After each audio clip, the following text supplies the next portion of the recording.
Assalamualaikum warahmatullahi wabarakatuh. Perkenalkan kami dari kelompok 1, mulai dari Saya Siti Herianti dengan NIM C1C021202.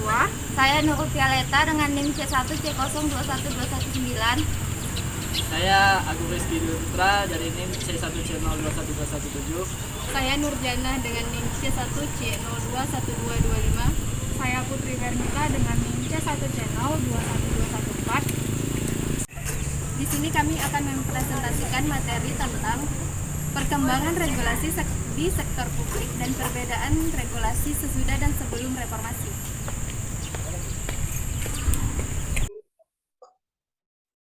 Halo guys, hari ini saya akan menjelaskan definisi regulasi publik.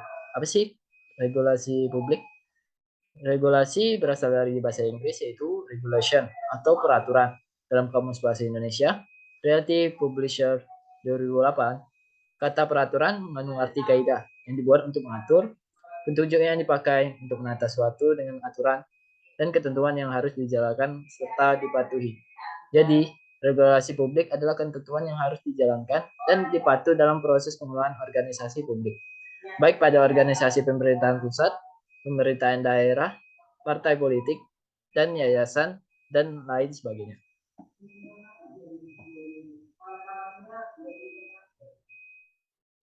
Perkembangan regulasi di sektor publik.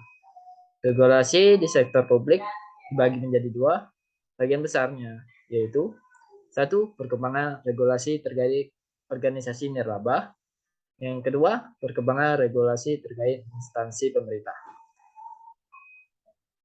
Kita akan menjelasi yang pertama, yaitu perkembangan regulasi terkait organisasi nirlaba. Perkembangan regulasi terkait organisasi nirlaba. Yang satu, regulasi tentang yayasan. Regulasi yang terkait dengan yayasan adalah Undang-Undang RI Nomor 16 Tahun 2001 tentang yayasan. Berikut isi-isi Undang Nomor 16 Tahun 2001 secara singkat. Yang pertama, ketentuan umum yayasan yang meliputi pengertian yayasan beserta organ-organ yang membentuknya, persyaratan kegiatan yang usaha dapat dilakukan, kekayaan yayasan. Yang kedua, tata cara pendirian yayasan sejak pengajuan pendirian, pembuatan akta, sampai dengan permohonan pengesahan Kementerian Kehakiman dan Hak Asasi Manusia. Sekarang bernama Menteri Hukum dan Hak Asasi Manusia. Yang ketiga, tata cara perubahan anggaran dasar yayasan. Yang keempat, kewajiban pengembangan akta pendirian yayasan dalam tambang berita negara publik di Indonesia. Yang kelima, kekayaan yayasan. Dan yang keenam, organ yayasan yang terdiri atas pembinaan, pengurus, dan pengawas. Yang ketujuh, laporan tahun yang harus disampaikan. Yang kedelapan, tata cara pemeriksaan dan pembubaran yayasan.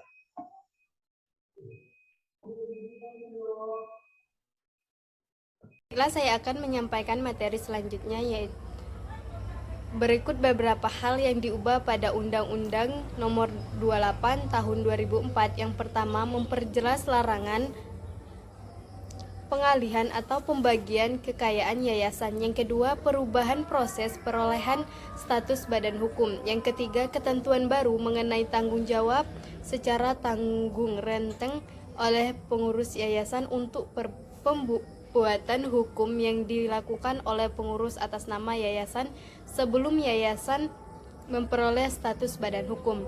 Yang keempat, jangka waktu pengumuman pendirian yayasan yang telah disetujui diperpendek dari jangka waktu 30 hari Undang-Undang Nomor 16 Tahun 2001 menjadi 14 hari Undang-Undang Nomor 28 Tahun 2004 terhitung sejak tanggal akta pendirian yayasan disahkan. Yang kelima, pembagian kekayaan sisa hasil likuiditas yayasan sebelumnya diatur hanya diberikan kepada yayasan lain yang memiliki kesamaan kegiatan atau diserahkan kepada negara. Mengatur tambahan bahwa jika tidak diberikan pada yayasan lain yang memiliki kesamaan kegiatan, sisa hasil likuiditas yayasan dapat diberikan pada badan hukum yang memiliki kesamaan kegiatan sebelum opsi diserahkan pada negara.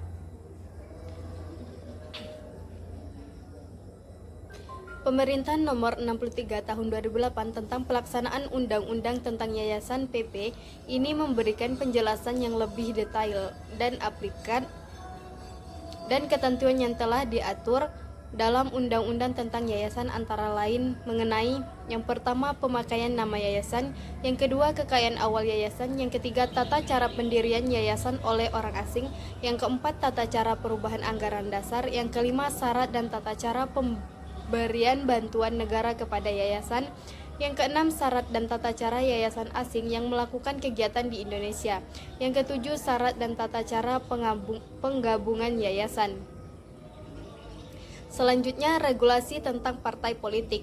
Undang-undang ini diperbarui dengan keluarnya Undang-Undang Nomor 31 Tahun 2002 tentang partai politik. Undang-undang ini sudah mengatur pondasi dan hal-hal pokok mengenai partai politik antara lain.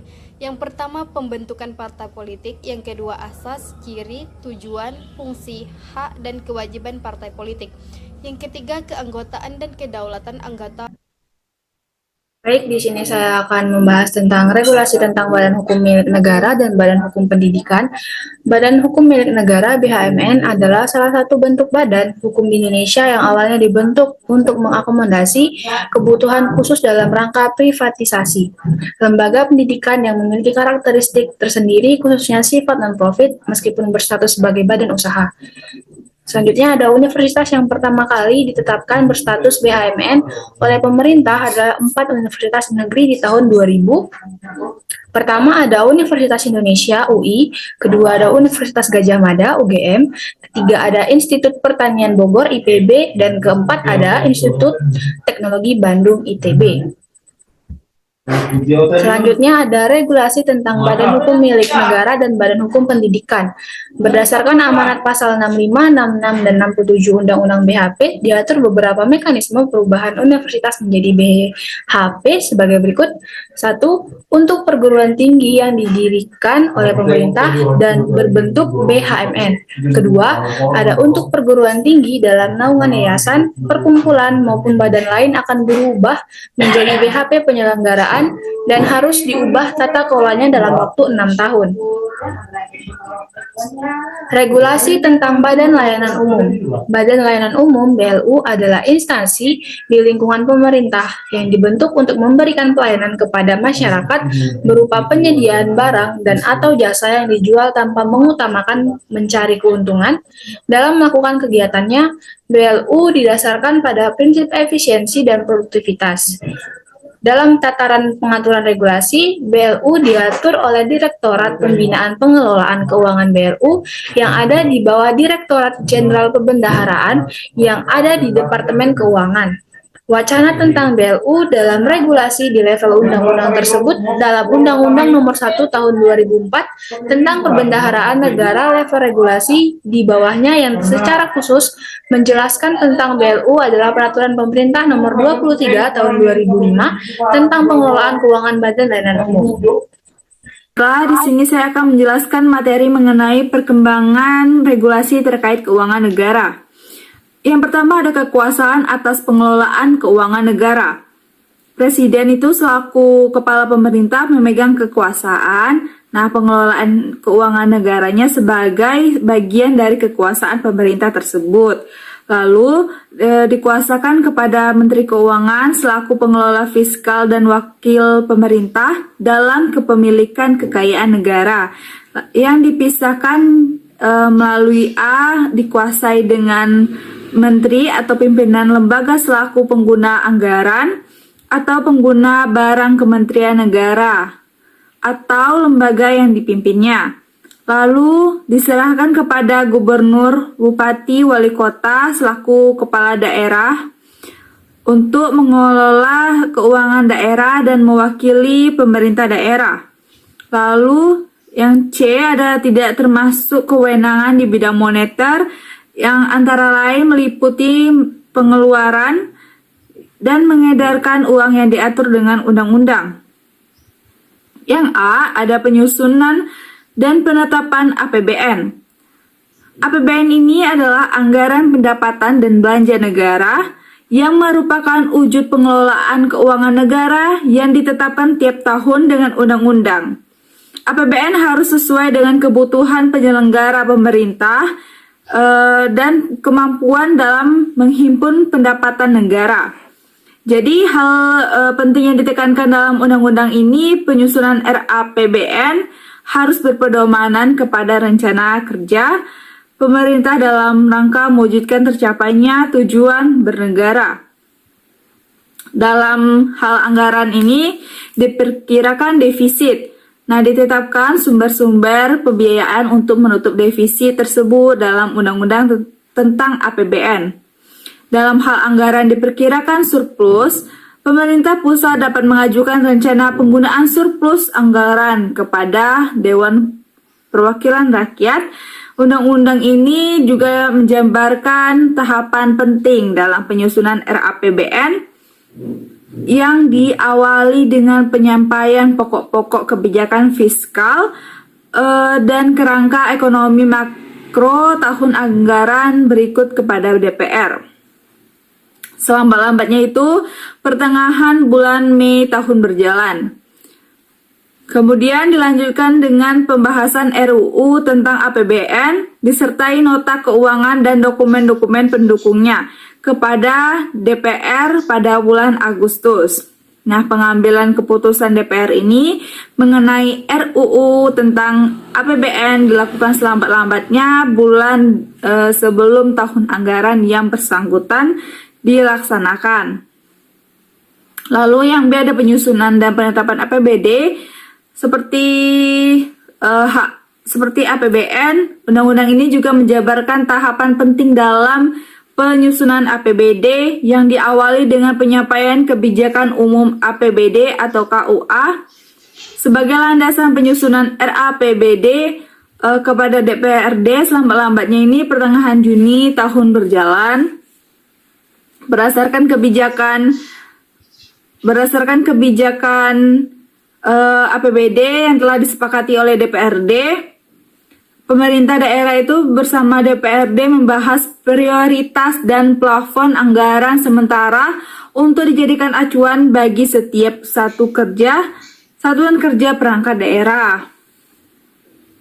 Lalu ada hubungan keuangan antara pemerintah pusat dan bank sentral, pemerintah daerah, serta pemerintah lembaga asing.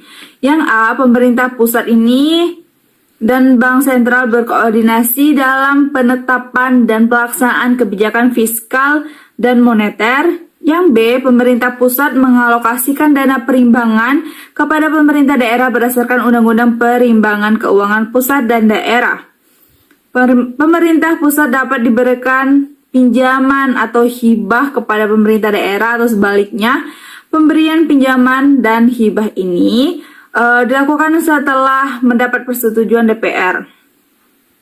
Lalu ada hubungan keuangan antara pemerintah dan perusahaan negara, perusahaan daerah, dan perusahaan swasta, serta badan pengelolaan dana masyarakat. Pemerintah ini dapat memberikan pinjaman atau hibah penyertaan modal kepada dan menerima pinjaman hibah dari perusahaan negara atau daerah. Pemberi pinjaman hibah ini penyertaan modal dan penerimaan pinjaman terlebih dahulu ditetapkan oleh APBN atau APBD. Lalu Menteri Keuangan melakukan pembinaan dan pengawasan kepada perusahaan negara. Gubernur, Bupati, Wali Kota melakukan pembinaan dan pengawasan kepada perusahaan daerah. Lalu pemerintah pusat dapat melakukan penjualan atau privatisasi perusahaan negara setelah mendapat persetujuan DPR. Lalu ada pertanggungjawaban pelaksanaan APBN dan APBD. Pertanggungjawabannya itu dilakukan oleh Presiden dan para kepala daerah menyampaikan laporan pelaksanaan APBN dan APBD ini kepada DPR atau DPRD. Laporannya itu ada laporan realisasi anggaran, neraca, laporan arus kas, catatan atas laporan keuangan, lalu yang dilampiri dengan laporan keuangan perusahaan negara atau badan lainnya.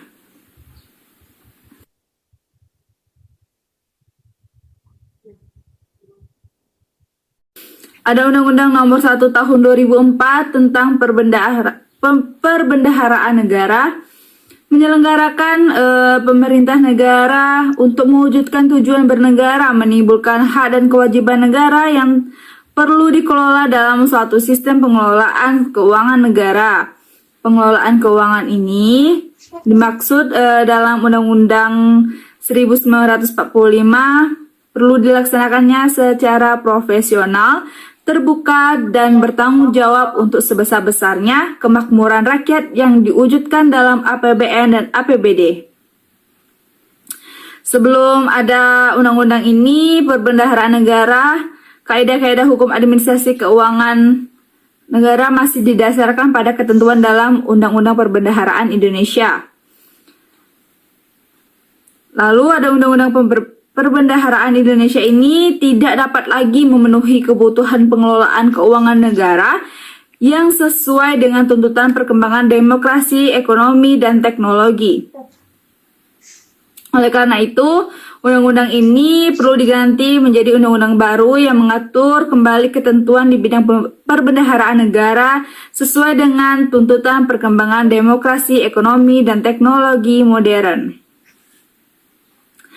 Selanjutnya, sesuai pengertian dari perbendaharaan negara menurut undang-undang ini,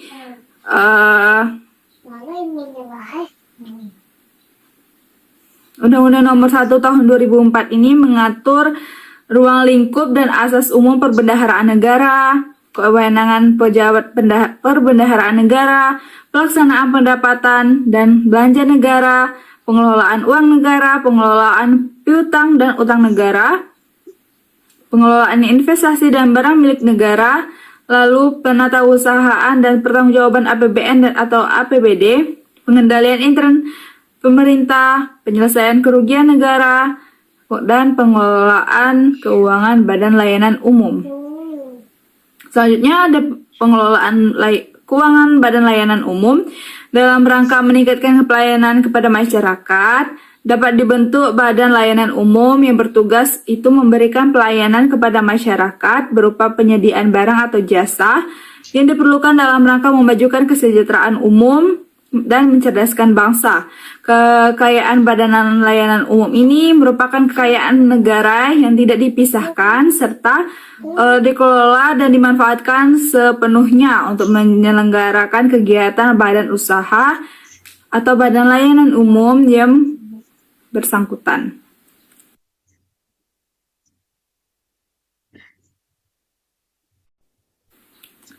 Lalu ada Undang-Undang Nomor 15 Tahun 2004 tentang pemeriksaan pengelolaan dan tanggung jawab keuangan negara. Pemeriksaan ini adalah proses identifikasi masalah, analisis, dan evaluasi yang dilakukan secara independen, objektif, dan profesional berdasarkan standar pemeriksaan untuk menilai kebenaran, kecermatan, kredibilitas, dan keandalan informasi mengenai pengelolaan dan tanggung jawab keuangan negara. Pengelolaan dan tanggung jawab keuangan negara yang dilakukan oleh BPK meliputi seluruh unsur keuangan negara sebagaimana pada pasal 2 UU Undang-Undang Nomor 17 Tahun 2003 tentang Keuangan Negara. Pemeriksaan dilaksanakan oleh akuntan publik berdasarkan ketentuan undang-undang. Laporan hasil pemeriksaan tersebut wajib disampaikan kepada BPK dan dipublikasikan. Lalu pemeriksaan ini terdiri dari pemeriksaan keuangan, yaitu pemeriksaan kinerja, pemeriksaan atas pengelolaan keuangan negara yang terdiri dari atas pemeriksaan aspek ekonomi dan efisiensi, serta pemeriksaan aspek atau efektivitas, dan pemeriksaan dengan tujuan tertentu. Ketiga, jenis pemeriksaan tersebut dilaksanakan berdasarkan standar pemeriksaan yang disusun oleh BPK setelah berkonsultasi dengan pemerintah. Lalu ada pelaksanaan pemeriksaan itu, penentuan objek pemeriksaan ini, perencanaan dan pelaksanaannya, penentuan waktu dan metode pemeriksaannya itu, serta penyusunan dan penyajian laporan pemeriksaan dilakukan secara bebas dan mandiri oleh BPK. Dalam merencanakan tugas pemeriksaan, BPK memperhatikan permintaan, saran, dan pendapat lembaga perwakilan. Untuk melaksanakan hal itu, BPK ini, lembaga perwakilan dapat mengadakan pertemuan konsultasi. Lalu hasil pemeriksaan yang tidak lanjutnya itu, pemeriksa itu menyusun laporan interim pemeriksaan. Yang pertama adalah laporan hasil pemeriksaan atas laporan keuangan pemerintah, memuat opini. Lalu laporan hasil pemeriksaan atas kerja memuat temuan, kesimpulan, dan rekomendasi. Lalu laporan hasil pemeriksaan dengan tujuan tertentu memuat kesimpulan. Lalu laporan hasil pemeriksaan ini atas laporan keuangan pemerintah pusat disampaikan oleh BPK kepada DPR dan DPD selambat-lambatnya 2 bulan setelah menerima laporan keuangan dari pemerintah pusat. Laporan pemeriksaan ini atas laporan keuangan pemerintah disampaikan oleh BPK kepada DPRD selambat-lambatnya 2 bulan setelah menerima laporan dari pemerintah daerah. Lalu disampaikan oleh gubernur, bupati, atau wali kota sesuai dengan kewenangannya. Lalu laporan hasil kinerja ini disampaikan kepada DPR atau DPD, DPRD sesuai dengan kewenangannya. Laporan hasil ini dengan tujuan tertentu disampaikan kepada DPD dan DPRD sesuai dengan kewenangan kedua jenis laporan tersebut.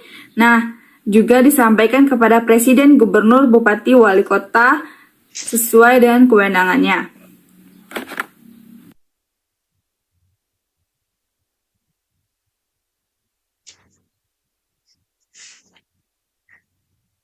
Baiklah, di sini saya akan menjelaskan tentang perbedaan akuntansi sektor publik sebelum dan sesudah reformasi. Regulasi akuntansi sektor publik di pra-reformasi.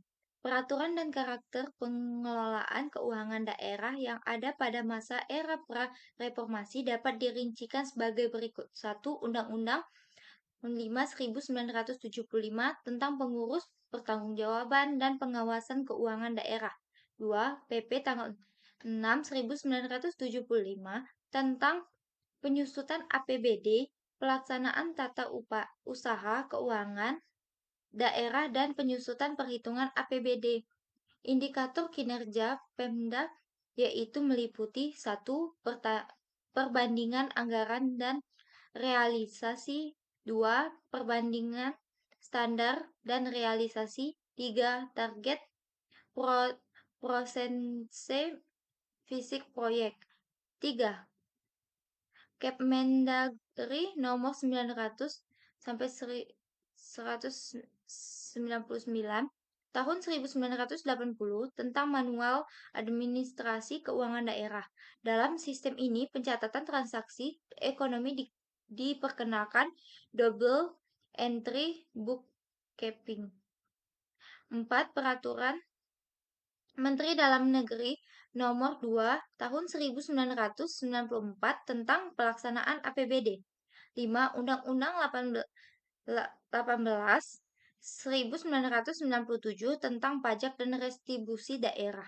6. Kepmendagri 3 tahun No 3 1999 tentang bentuk dan susunan perhitungan APBD. Bentuk laporan perhitungan APBD ada 3, yaitu perhitungan APBD, 2. Nota perhitungan, 3. Perhitungan kas dan pencocokan sisa kas dan sisa perhitungan. Baiklah, selanjutnya regulasi akuntansi sektor publik di era reformasi. Tujuan dari regulasi akuntansi sektor publik di era reformasi adalah untuk mengelola keuangan negara atau daerah menuju tata kelola yang baik.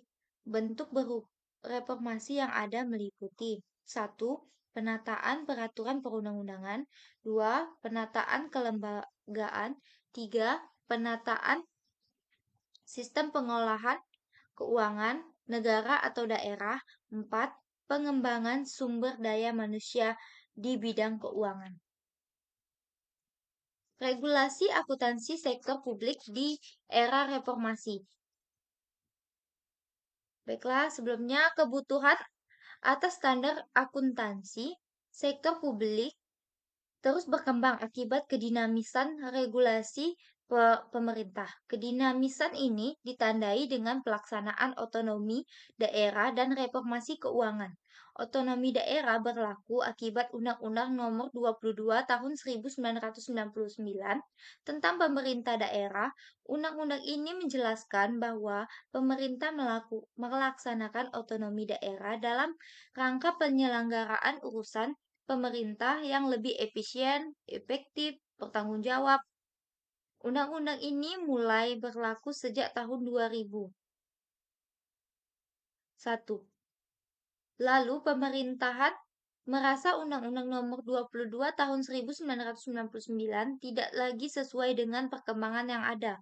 Oleh karena itu, pemerintah mengeluarkan undang-undang baru, yaitu Undang-Undang Nomor 32 Tahun 2004 tentang pemerintah daerah. 2. Undang-Undang Nomor 33 Tahun 2004 tentang pemerintah keuangan antara pemerintah pusat dan pemerintah daerah. Undang-undang di atas menjadikan pedoman pelaksanaan otonomi daerah lebih jelas dan terperinci, khususnya tentang pengelolaan keuangan daerah dan bertanggung jawab. Perubahan perundang-undangan tersebut merupakan salah satu hal yang signifikan dalam perkembangan otonomi daerah. Perubahan itu sendiri dilandasi oleh beberapa hal antara lain. 1.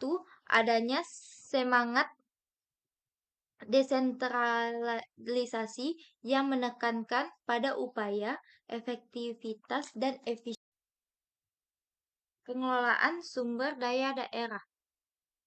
2. Adanya semangat tata kelola yang baik. 3. Adanya konsekuensi berupa penyerahan urusan dan pendanaan yang mengatur hak dan kewajiban daerah terkait dengan keuangan daerah. 4. Perlunya penyelarasan dengan paket undang-undang keuangan negara, yaitu Undang-Undang Nomor 17 Tahun 2003 tentang keuangan negara, Undang-Undang Nomor 1 Tahun 2004 tentang perbendaharaan negara, Undang-Undang Nomor 15 Tahun 2004 tentang pemeriksaan pengelolaan dan tanggung jawab keuangan negara, serta Undang-Undang Nomor 23 Tahun 2004 tentang Sistem Perencanaan Pembangunan Nasional. Peraturan perundang-undangan terus bergerak secara dinamis, khususnya peraturan pemerintah, yaitu PP, sebagai turunan berbagai undang-undang di atas antara lain. 1. PP Nomor 23 tentang pengelolaan keuangan Badan Layanan Umum. 2. PP Nomor 24 Tahun 2005 tentang Standar Akuntansi Pemerintahan. 3. PP Nomor 54 Tahun 2005 tentang Pinjaman Daerah. 4. PP Nomor 55 Tahun 2005 tentang Dana Perimbangan. 5. PP Nomor 56 Tahun 2005 tentang Sistem Informasi Keuangan Daerah. 6. PP Nomor 57 Tahun 2005 tentang hibah kepada daerah. 7.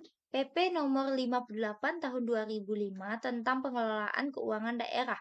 8. PP Nomor 65 Tahun 2005 tentang pedoman penyusunan dan penerapan standar pelayanan minimal. 9. PP Nomor 71 Tahun 2010 tentang standar akuntansi pemerintah. PP 71 Tahun 2010 tentang Standar Akuntansi Pemerintah sebagai pengganti PP 24 Tahun 2005.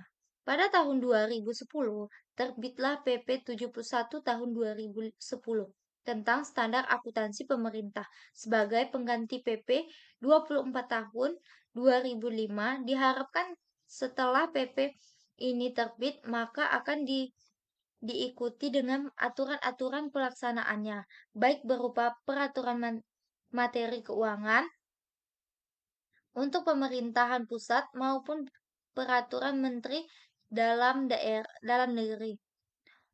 Untuk pemerintahan daerah, ada yang berbeda antara PP 71 tahun 2010 ini dengan PP lainnya.